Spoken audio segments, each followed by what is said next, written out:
Halo guys, saya akan membahas sebuah buku yang berjudul Psychology of Money karya Morgan Housel. Buku ini akan menceritakan bagaimana cara mengelola uang dan bagaimana uang bisa menghancurkan kehidupan.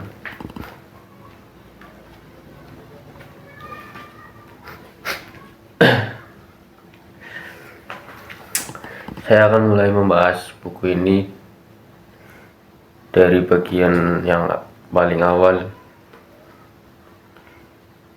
Saya akan mulai dari kata pengantar yang berjudul Pertunjukan Terbesar di Bumi. Di bagian pengantar ini diceritakan ada 3 kisah. Ada 3 kisah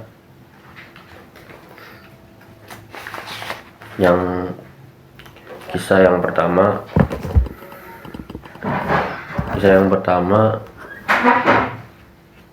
dikisahkan ada seorang pemuda yang bekerja sebagai valet di sebuah hotel mewah di Los Angeles. Jadi valet itu profesi yang disediakan oleh pelayanan hotel untuk tamunya. Jadi seperti tukang parkir ya. Jadi ketika tamu hotel datang, nanti si valet ini yang akan memarkirkan kendaraannya. Jadi nanti ketika tamunya mau pergi juga, valet ini yang mengantarkan kembali kendaraannya.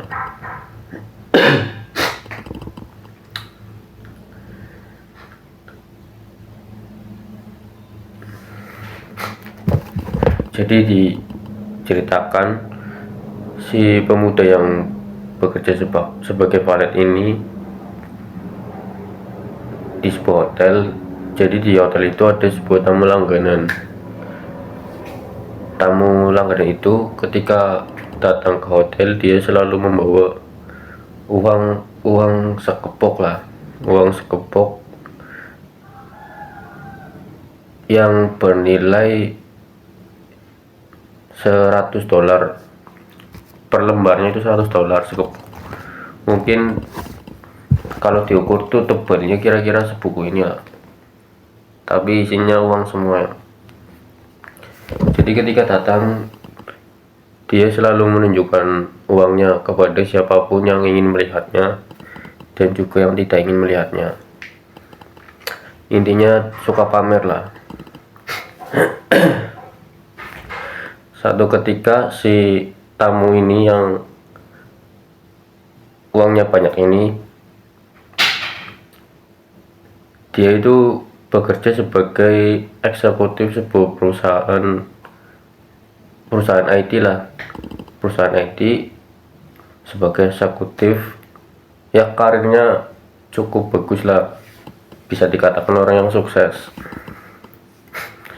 Jadi kalau ke hotel itu selalu bawa uang sekepok yang nilainya itu per lembarnya itu $100.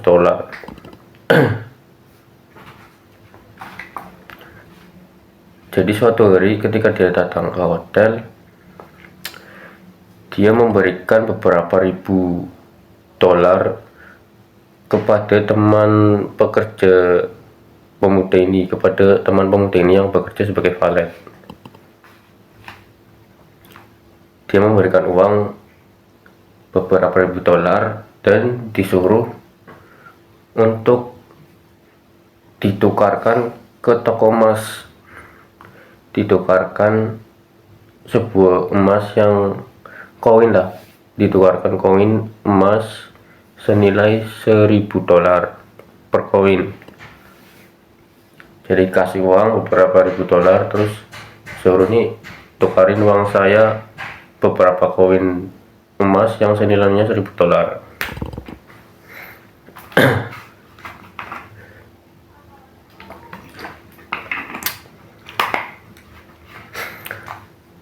Terus kemudian dapatlah si tamu ini koin-koin emas senilai $1.000. Setelah mendapat koin-koin emas ini, si tamu ini pergi keluar hotel menuju dermaga, ya pelabuhan lah. Terus ada pemandangannya, view-nya tuh laut. Nah, koin-koin emas ini itu dibuat jadi mainan. Jadi koinnya ini dilempar-lemparin ke laut, yang senilai $1.000 dilempar-lemparin ke laut dan berusaha untuk memantul-mantulkannya kayak anak kecil lah dulu kalau mainan di dekat danau atau dekat laut, sambil dia buat kesenangan aja, sambil tawa-tawa dan sambil meributkan siapa yang lemparannya paling jauh gitu. Di situ dia sama teman-temannya, tapi pakai uang dia.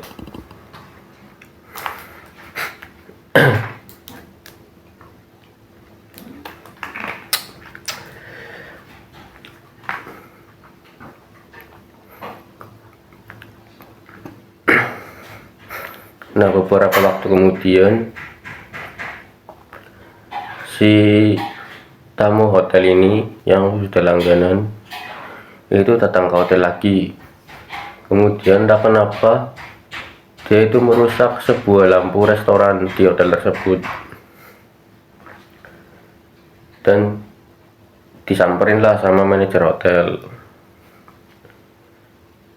Kemudian ditegurlah si tamu ini dan dikasih tahu bahwa lampu yang dirusaknya itu senilai seharga $500. Tapi si tamu ini ketika ditegur, walaupun dia salah, dia nggak terima dan merasa terhina lah. Kemudian si tamu ini menjawab dengan nada cuek dan agak tengil lah ya. Dia jawab, kamu mau $500. Terus dia ngambil uang di kantongnya, dikasihlah uang $5.000 ke manajer hotel. Kemudian manajer hotel itu diusir malah sama si tamunya dari situ, sambil bilang jangan hina saya seperti itu lagi gitu. Jadi mentang-mentang dia punya uang, walaupun dia salah itu dia nggak mau ditegur lah, justru malah terhina kalau ditegur sama orang lain walaupun dia salah.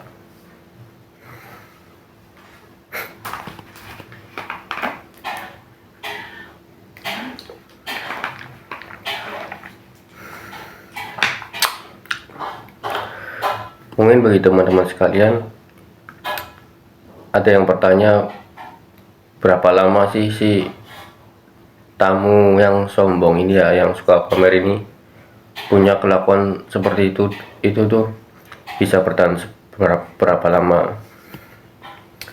Di buku ini tuh diceritakan bahwa si tamu ini beberapa tahun kemudian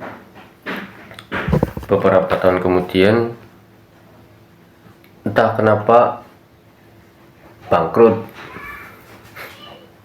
hartanya hilang semua. Jadi si tamu yang sombong tadi itu, yang suka pamer, beberapa tahun kemudian hidupnya bangkrut. Nah, itu akhir dari kisah pertama di Psychology of Money ya, di bagian kata pengantar yang berjudul pertunjukan terbesar di bumi.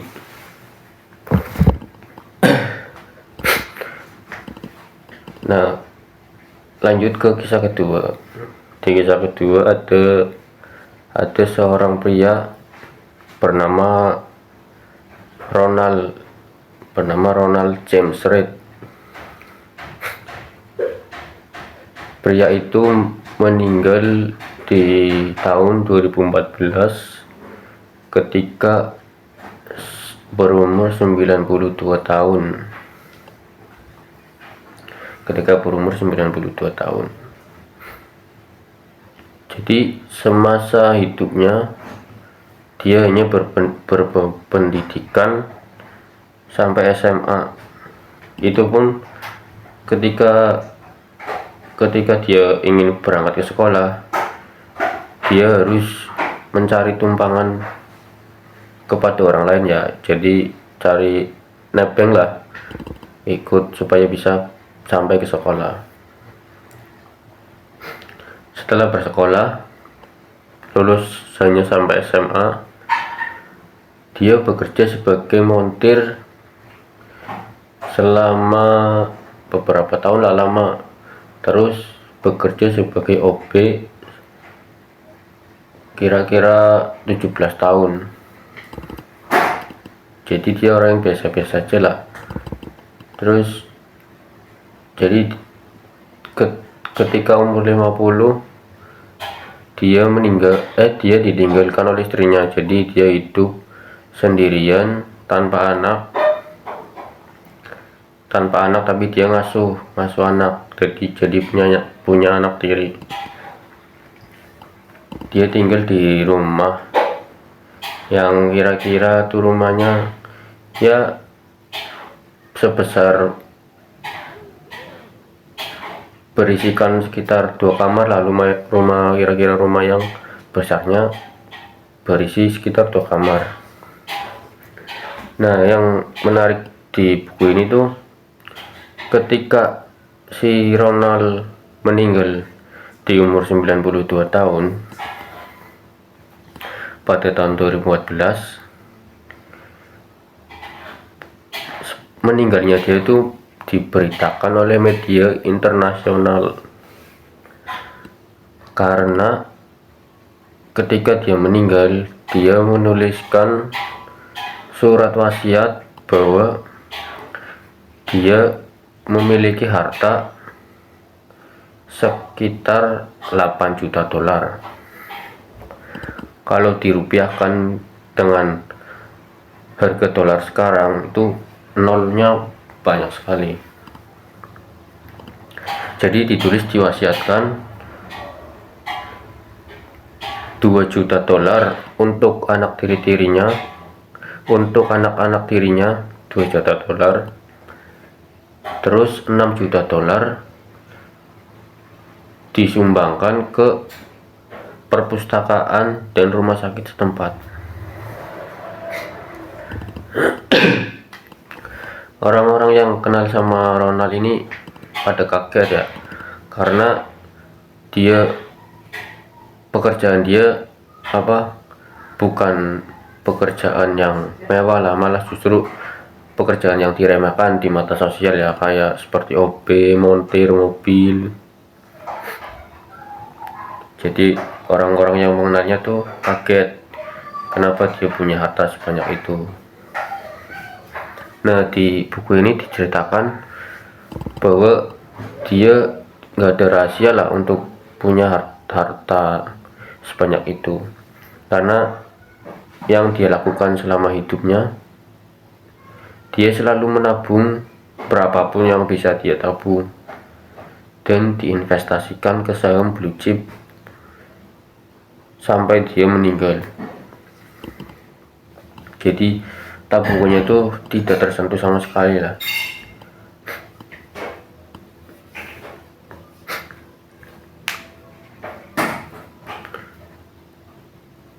Jadi orang yang pendidikannya biasa saja, pekerjaannya biasa saja, di lingkungannya juga dikenal sebagai orang yang bersahaja lah, bukan orang yang neko-neko. Ketika meninggal, dia menggemparkan ya, diberitakan media internasional dengan harta yang segitu banyaknya. Nah, kemudian masuk ke kisah ketiga.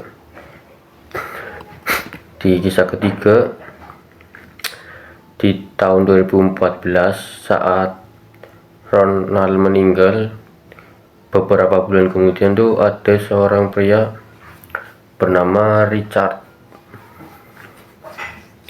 Dia juga orang yang sukses, tapi memang dia itu lulusan dari perguruan tinggi, lulusan Harvard, lulusan Harvard, bergelar MBA, bekerja sebagai eksekutif di sebuah perusahaan, dan dia banyak dipuji lah, banyak yang memujinya karena kerjanya baik, kepemimpinannya bagus, dan dia akhirnya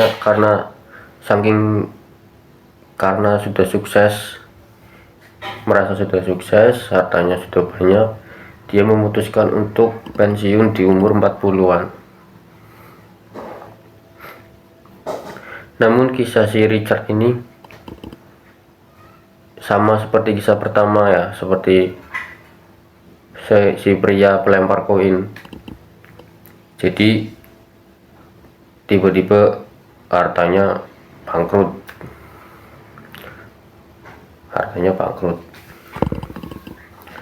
Nah, si Richard ini dijelaskan kenapa dia bisa bangkrut.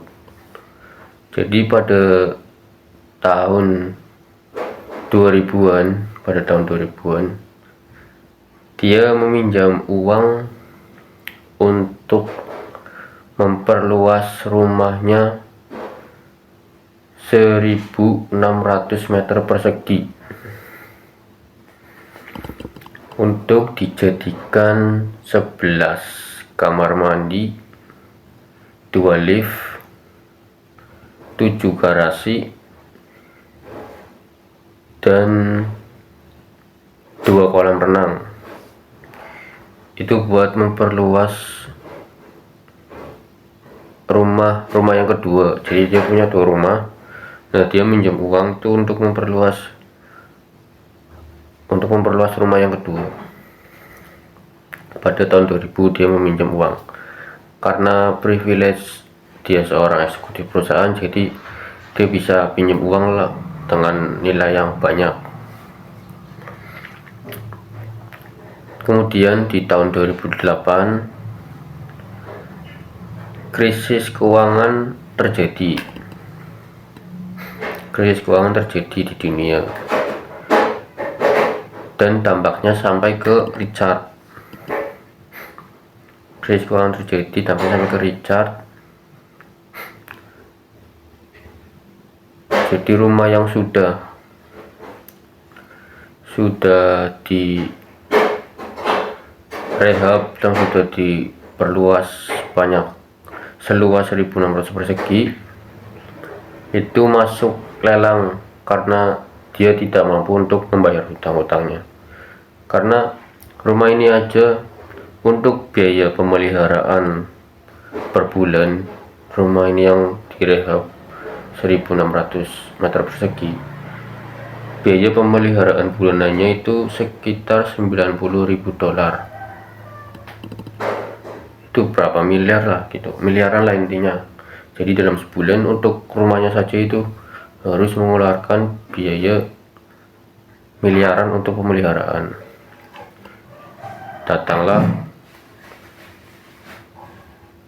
Datanglah krisis ekonomi di 2008. Asetnya si Richard ini tidak bisa untuk menutupi hutang-hutangnya. Jadi dia diberitakan juga di media internasional karena dia memang orang kaya yang kemudian hancur ya di tahun 2014. Jadi di tahun 2014 media internasional memberitakan 2 kisah.